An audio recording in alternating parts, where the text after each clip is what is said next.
आज के इस प्रथम सत्संग चर्चा सत्र में हम जड़ चेतन के बारे में समझने का प्रयास करेंगे। जड़ क्या है, चेतन क्या है, जड़ ने चेतन को पकड़ा है कि चेतन ने जड़ को पकड़ा है।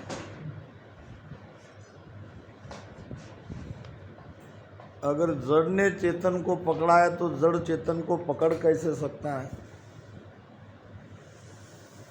और चेतन ने जड़ को पकड़ा है तो क्यों पकड़ा है।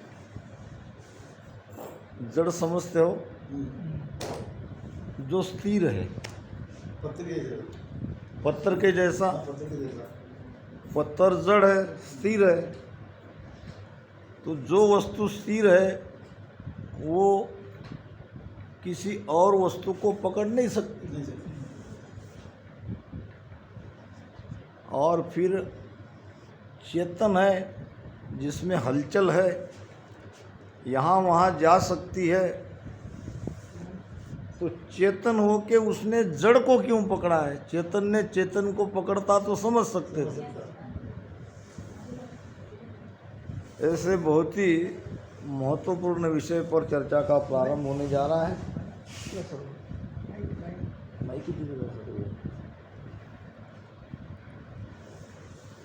तो जड़ है माया, जड़ है माया, और चेतन है हमारी आत्मा। चेतन है हमारी आत्मा।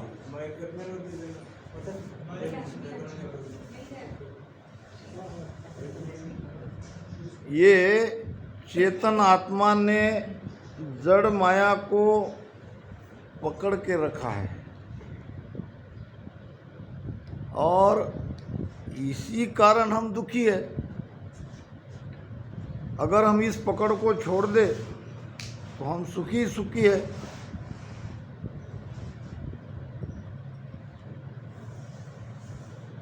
महाराज ने बंदर का प्रमाण देके समझाया है, बहुत बार आप लोगों ने सुना भी होगा। बंदर मुट्ठी डालता है उस मटके में जिसका मुख छोटा सा है, और वो मुट्ठी में वो अनाज ऐसा पकड़ लेता है। अब मुट्ठी ऐसी बंधी रहने के कारण वो हाथ उसका निकल नहीं सकता। अगर बंदर चाहता तो बंदर उसी समय मुक्त हो सकता था, मगर बंदर मुट्ठी छोड़ना नहीं चाहता है।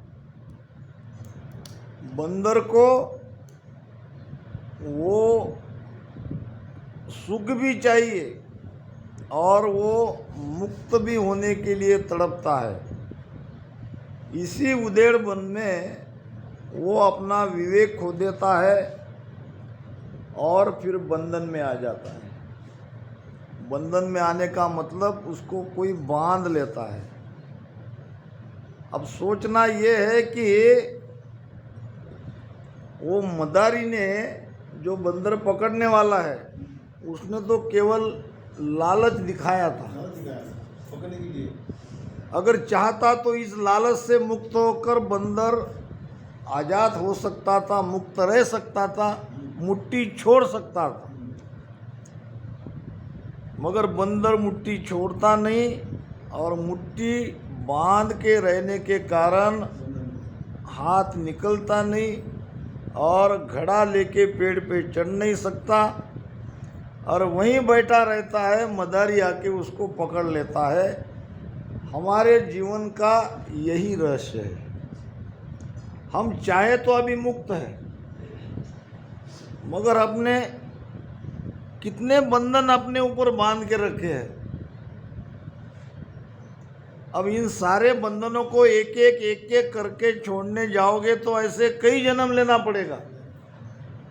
दूसरी बात, ये बंधन में आने के कारण जो आपके ऊपर कर्म हुए हैं, ये कर्म कौन भुगतेगा। आपने किया है तो आपको ही भुगतना पड़ेगा। तो ये राम नाम की भक्ति हमें ये दोनों बातों से मुक्त कराती है। अगर इसको ध्यान से हम समझे, इस पर विचार करें और सुमिरन करें तो कौन सी दो बातें? एक तो किए हुए कर्म से हम अलग हो सकते हैं। जो हमने कर्म किया है, ये कर्म से हम हट सकते हैं, कर्म से अलग हो सकते हैं। कर्म कहीं जाएगा नहीं, कर्म कहीं जाता नहीं। हम उनके साथ थे, अब हम हट गए, और हटने का उपाय सुमिरन है। और दूसरी बात, ये जो हम स्वयं इस बंधन में बंधे हुए हैं, इस बंधन से धीरे धीरे धीरे धीरे मुक्त होते हैं, वो है उपाय सुमिरन का। सुमिरन का अर्थ क्या है ये भी जान लो। सुमिरन कहते हैं स्मरण को। स्मरण, स्मरण यानी याद। स्मरण यानी क्या? याद क्यों करना पड़ रहा है? हम भूल गए हैं। किसको भूल गए हैं? हम अपने आप को भूल गए हैं।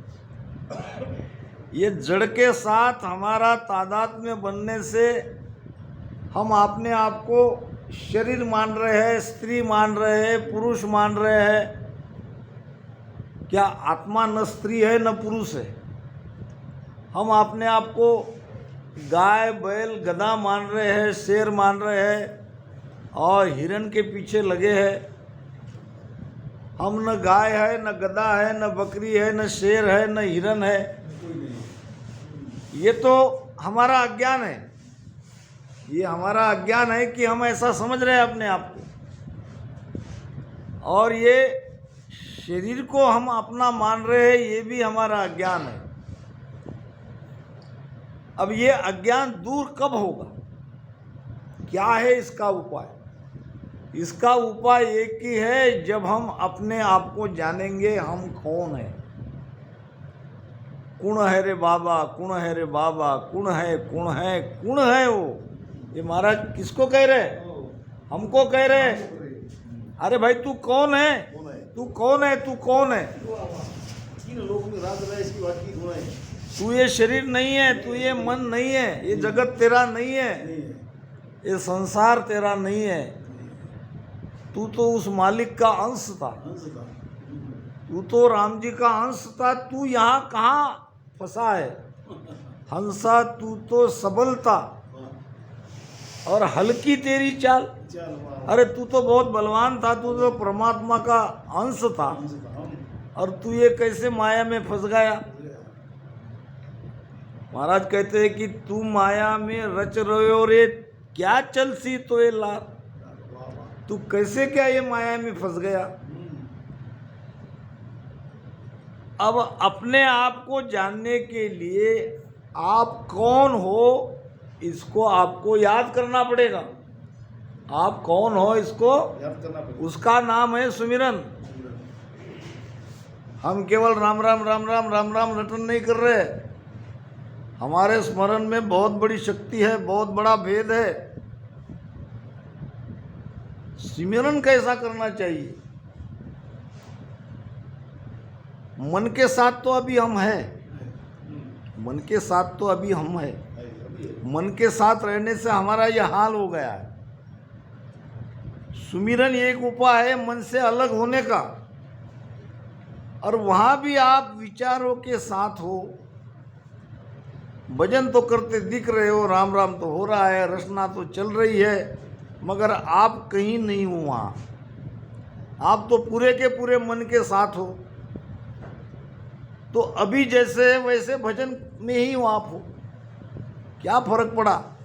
फर्क इतना ही पड़ा कि वहाँ आप बैठे दिख रहे हो, कहीं वाणी जी के सामने राम नाराम में राम राम कर रहे हैं, आलती पालती मार के बैठे हैं, आंखें बंद है। इतना ही तो केवल फर्क है, बाकी आप तो उसमें हो नहीं। आप तो विचारों से जुड़े हो, आप तो मन के साथ जुड़े हो। ऐसे भजन करने से आप अपने आप को कभी नहीं देख सकोगे। आप कौन हो। अपने आप को जानना है, अपने आप को देखना है, तो ये मन से अलग हो जाओ, धीरे धीरे हो जाओ, एकदम से नहीं होगा। करत करत अभ्यास, कबीर साहब कहते हैं, करत करत अभ्यास जड़मति होत सुजान। हमारी मति कैसे हो गई है? जड़। हम तो है चेतन, मगर हम जड़ बन गए। ये मन के संग के कारण, ये जगत के संग के कारण हम भी अपने आप को जड़ मानने लगे। यानी हम आत्मा है ये किसी को याद ही नहीं है। सारा करता हरता हमारा मन है। कैसा करता हरता मन है मैं बता दूं।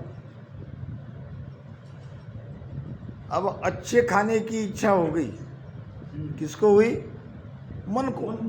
मन को ही तो हुई। सब मन का ही खेल है। तो अच्छा खाना भी बन गया और हमने खा भी लिया, मन की इच्छा पूरी हो गई। तो वहाँ हमारी आत्मा क्या कहती है? हमारी भी यही इच्छा थी। आत्मा मन के साथ है। आत्मा कहती है कि बहुत बढ़िया हुआ। ये सारा किया कराया मन का है, आत्मा उसके साथ है, यानी हम उसके साथ है। मजे की बात यह है कि मन स्वयं कुछ भी नहीं कर सकता सिवाय सोचने के। मन केवल सोच ही सकता है, मगर मन जो सोचता है उसमें हम ख्याल देते हैं, हमारा ध्यान वहाँ जाता है। हमारा ध्यान वहाँ जाने से, आत्मा का साथ मन को मिलने से सारी यंत्रणा काम में लगती है।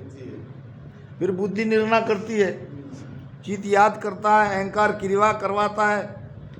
तो ये सारी शरीर में जो यंत्रणाएं हैं वो सब मन के इच्छा के पीछे लग जाती है और मन अपने जो सोचा है वो कार्य पूरा कर लेता है। और फिर दूसरा विचार करता है। मन का स्वभाव यही है, एक पूरा हुआ नहीं हुआ कि दूसरा तैयार। विचारों के द्वारा तो हम जी रहे हैं, देखो ना आप। और मन कहीं भी यहाँ ठहरा नहीं है। मन को कहीं भी शांति नहीं मिली।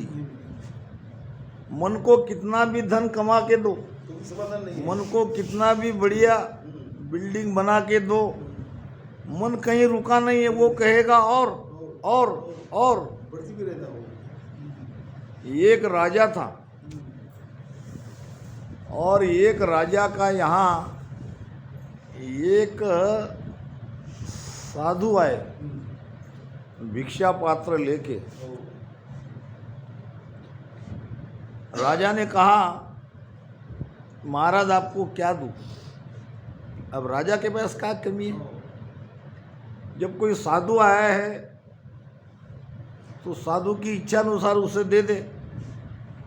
राजा को लगा कि सोना चाहिए कि हीरे चाहिए कि मोती चाहिए, बोलो आपको क्या दूं? अब साधु ने देख लिया कि राजा के अंदर तो अहंकार है धन का। उसने कहा, ये मेरा खप्पर है, क्या कहते उसको, भिक्षा पात्र, बस इसे किसी भी चीज से भर दो, आपकी मर्जी, आपको जो देना हो वो दे लो, खाली इसको भर दो। बस इतना सा भिक्षा पात्र लेके आए हो। खजांची को बुलाया और जाओ लाओ धन, खजाना से पैसा निकाल के और ये भिक्षा पात्र में डाल दो। याद रहे ये पूरा भरना चाहिए, खाली नहीं रहना चाहिए। और राजा चले गए। अब वो खजांची आया ढेर सारा पैसा लेके और वो भिक्षा पात्र में डालने लगा। डाला कि नीचे खाली, वैसे के वैसे। धीरे धीरे धीरे धीरे सारा खजीना खत्म हो गया। भिक्षा पात्र भरने का नाम नहीं था।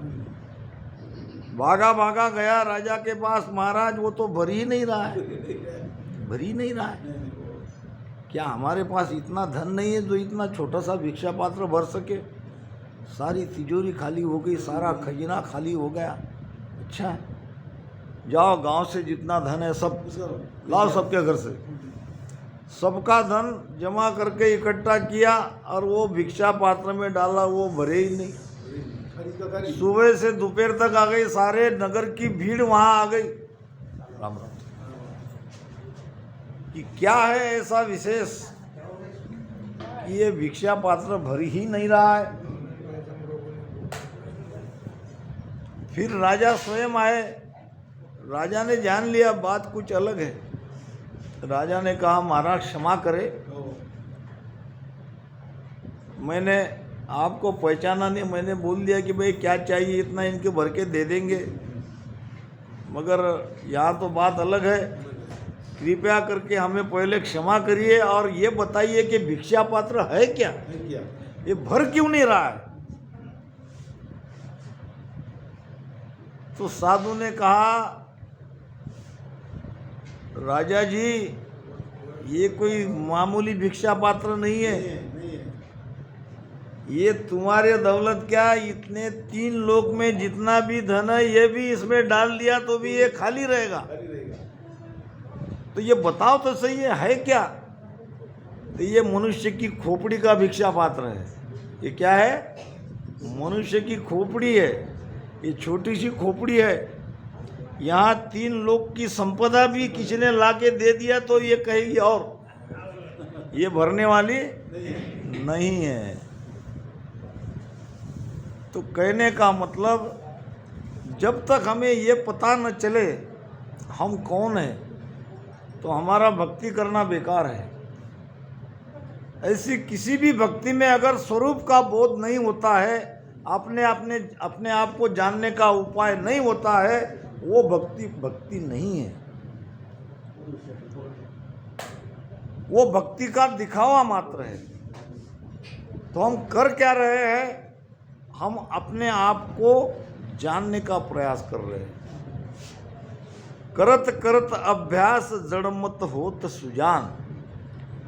अभ्यास यानी सुमिरन, ये रोज का अभ्यास तो है। मिलिट्री वाले रोज का अभ्यास करते हैं।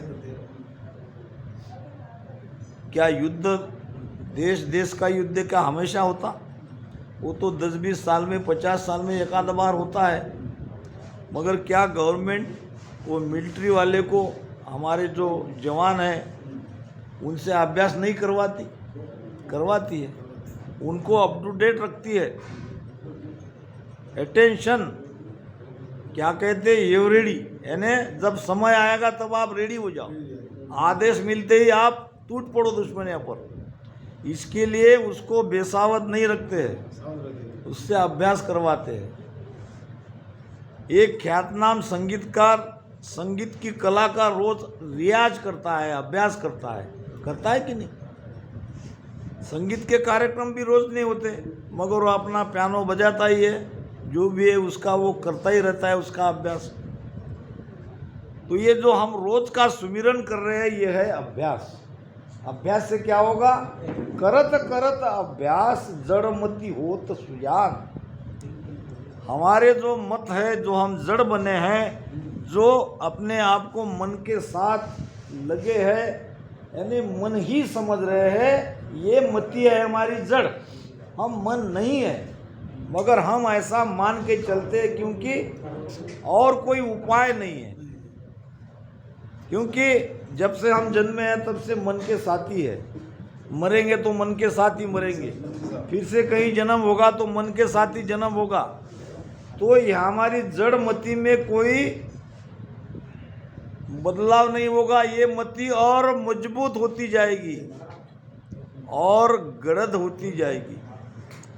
तो इसके लिए करना पड़ेगा अभ्यास। असंशय महाबाहो मना दुराग्रहं चलम अभ्यासेन तू कौन्तेय वैराग्येयच्च गुह्यम। हे अर्जुन, इसमें कोई संशय नहीं है।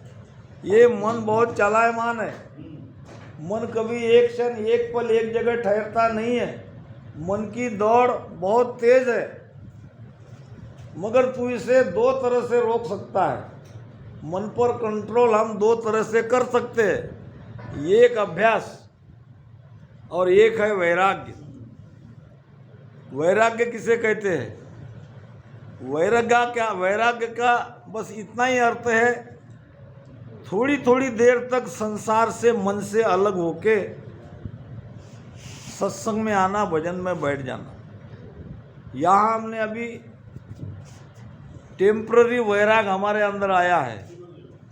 हमारे भाई लोग गुजरात से आए, हम भी इधर उधर से आए, तो हमने घर को साथ में नहीं लाया है। हम थोड़ा हमारे घर परिवार से, प्रपंच से अलग है, थोड़ा सा वैराग तो हम में आया है। अब ये वैराग के साथ आपको अभ्यास करना पड़ेगा, सुमिरन करना पड़ेगा। करत करत अभ्यास जड़मति होत सुजान, जूं रसरी के आवत जात ही सिल पर पड़त निशान। ये बहुत बड़ी बात कही।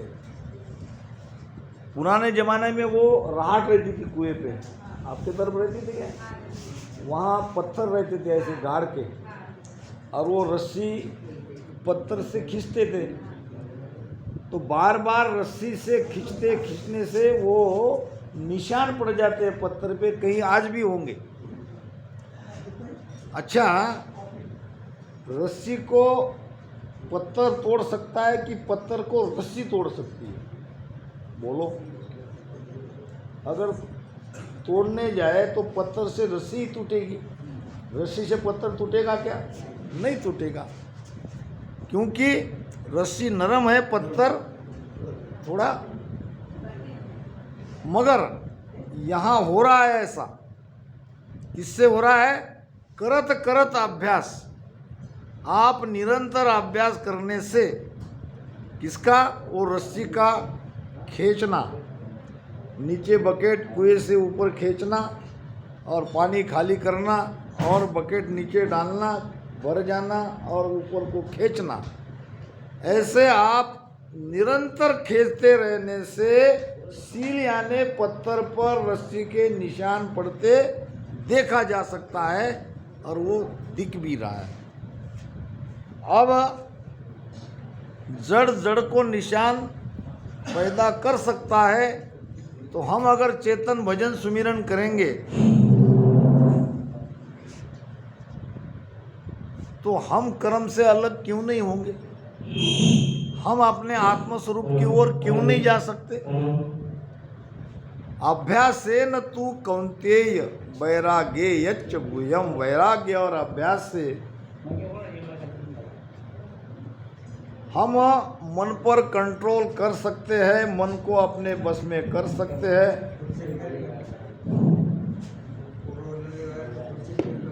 मन को मारना नहीं है, मन में परिवर्तन करना है, मन को दूसरी दिशा में मोड़ना है, क्योंकि वो तो मरेगा नहीं। मन मरे न माया मरे। वाह, न मन मरता है न माया मरती है, फिर मरता क्या है? मरता केवल शरीर, और शरीर के साथ जो भी हमने आशा तृष्णा बांध के रखी है, वो आशा तृष्णा भी ऐसी की ऐसी रहती है। क्योंकि एक बात एक और समझना जरूरी है, शरीर जन्म ले रहा है, शरीर का ही मृत्यु हो रही है। अब जो शरीर हमने धारण करके रखा है, तो श्वासा खत्म होने के बाद ये शरीर को हमको छोड़ना पड़ेगा। फिर हमारे किए हुए कर्म, हमारी यादें, ये कहाँ जाती है? और फिर हम दूसरा शरीर लेते हैं, तो ये शरीर जो छोड़ रहे हैं और वो शरीर जो धारण कर रहे हैं, इसके बीच में एक और शरीर है, इसके बीच में एक और शरीर है, वो है सूक्ष्म शरीर। वो है, जब हमारे गुरु महाराज कहते हैं मंगल में, दीन दुआदस जो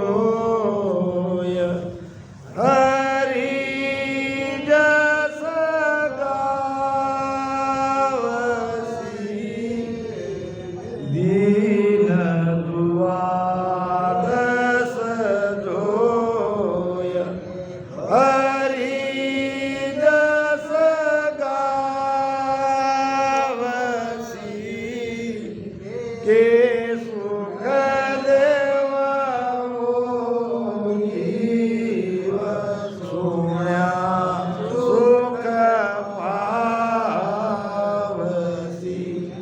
के सुख देवा जीव सुण्या सुख पावसी। ये कहा है ना मंगल में 12 दिन तक अगर परमात्मा की महिमा करते हैं, भजन सुमिरन करते हैं, सत्संग करते हैं, मृत्यु के उपरांत तो गुरु महाराज कहते हैं कि के सुखदेव वो जीव सुण्या सुख पावसी। वो जीव सुनता है। अब मुझे ये बताओ कुसुम बहन, सुनते किससे है? सुनने की इंद्रिया कौन सी है? कान कहाँ है? हमने तो शरीर ही जला दिया, फिर कान कहाँ बचे? वो तो समाप्त हो गए, शरीर को तो जला दिया ना, शरीर के साथ कान भी तो जल गए। जल गए। फिर गुरु महाराज कह रहे कि के सुखदेव वो जीव सुण्या सुख पावसी। गुरु महाराज तो कह रहे कि वो सुनता है। सुनता है। गुरु महाराज तो झूठे हो ही नहीं सकते। कान हमने जला दिए, सुनने का इंद्रिया कान है। वो जीव 12 दिन तक सूक्ष्म शरीर में रहता है, स्थूल शरीर से निकलता है और सूक्ष्म शरीर में चला जाता है, और सूक्ष्म शरीर ही यमराज के पास जाता है। सूक्ष्म शरीर क्या है? अब ये समझो, सूक्ष्म शरीर कहते किसे है? चित्त मन बुद्ध अहंकार और 5 विषय। कहीं कहीं 5 प्राण भी आता है, कहीं कहीं 5 विषय भी आता है। न चित्त मरता है, न मन मरता है, न बुद्धि मरती है, न अहंकार मरता है। अहंकार मर गया हो तो जन्म ही नहीं लेते। अहंकार तो मरा ही नहीं है। ये चित्तमन बुद्ध अहंकार और 5 विषय से बना है ये सूक्ष्म शरीर, और वो सूक्ष्म शरीर में ये जीवात्मा रहती है, और सूक्ष्म शरीर से ये सब सुनती है, ये सब देखती है। हम जो 12 दिन तक वहाँ करते हैं और उसे सुख मिलता है, इसलिए 12 दिन तक हम वहाँ सत्संग, ध्यान, सुमिरन, आरती करते हैं, और ये करना चाहिए। तो विषय हमारा ये था कि स्थूल शरीर छूटने के बाद दूसरा स्थूल शरीर मिले तब तक ये जीवात्मा सूक्ष्म शरीर में रहती है, और सूक्ष्म शरीर ही यमराज के पास जाता है, और सूक्ष्म शरीर में हमारे चित्त में हमारे कर्म का लेखा जोखा लिखा रहता है। देखो, सारी बातें आपको क्लियर कर रहा हूँ, विज्ञान भी इस बात को मानेगा। हमारे आने वाली पीढ़ी भी ये नहीं कहेंगे कि तुम तो बहुत भोली भाली सीधी सादी भक्ति करते हो। नहीं है, हमारी भक्ति में सारा विज्ञान है। वैज्ञानिकों का ज्ञान बाद में आएगा, पहले हमारा संत का ज्ञान आएगा, क्योंकि ये उड़ने की बात तो पहले ही बताए। चंद्रयान पे हमारा यान अभी गया, मगर हमारे संत तो आकाश मार्ग से और आगे निकल गए अमरलोक में। क्या वो उड़े नहीं? पाखा परा बिना पकी देखा, पाखा परा बिना पंखी देखा, नैन बेड़ा कचुना आटो पोर बती घड़िया, आटो पोर बती घड़िया, उड़ेगी गन घर माई हो कैया पत नहीं आवे। आटो पोर 32 घड़िया उड़े दिगन घर प्रताप बापू घड़ियाँ कितनी आनी चाहिए 8 पोर की? बोलो। 64 आनी चाहिए। किसने बोला? भरत भाई ने। बहुत बढ़िया। फिर यहाँ महाराज 32 घड़ियाँ क्यों कह रहे? फिर 32 घड़ियाँ उड़ता नहीं क्या वो पंछी? ये सोचना पड़ेगा हम सबको। 8 पर की घड़ियाँ होती है 64 घड़ियाँ होती है 64। फिर ये पाखा परा बिना जो पंखी है, ये 8 पर 32 घड़ियाँ क्यों उड़ रहा है? ये तो 64 घड़ी भी उड़ना चाहिए था। ये क्या है? उड़ना चाहिए था कि नहीं? भाई नियम तो यही कहेगा ना, जब वो उड़ रहा है तो 64 घड़ी भी उड़ना चाहिए। ये इस ऐसा है कि अब मैंने पूछा था एक संत, थोड़ा बहुत जानता तो मैं था, मगर इनसे ले लेते ये क्या कहते हैं। यहीं पे आए थे हिवरा में वो। उसने कहा देखो है बोले कि ज्ञान और अज्ञान की बात है।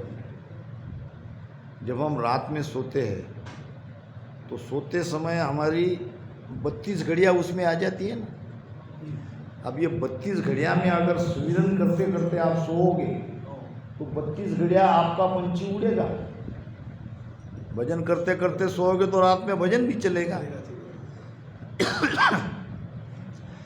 अगर भजन करते करते नहीं सोते हैं तो ये पंछी 32 घड़ी है उड़ेगा। तो पक्की बात क्या है? 8 पोर 32 घड़ियाँ उड़े गिगन घर माई। ये तो पक्का है कि उसको 32 घड़ी गिगन में उड़ना ही उड़ना है। अगर वो चाहे तो 64 घड़ी भी उसको उड़ा सकता है, अगर वो भजन करते करते सोता है तो कहने का मतलब ज्ञान में अगर हम 24 घंटे रहते हैं तो ये हमारा पंछी 64 घड़ियाँ उड़ रहा है, और बीच में हम सो जाते हैं तब हमारा सुमिरन से संबंध टूट जाता है तो हम 32 घड़ी उड़ेंगे, है कि नहीं?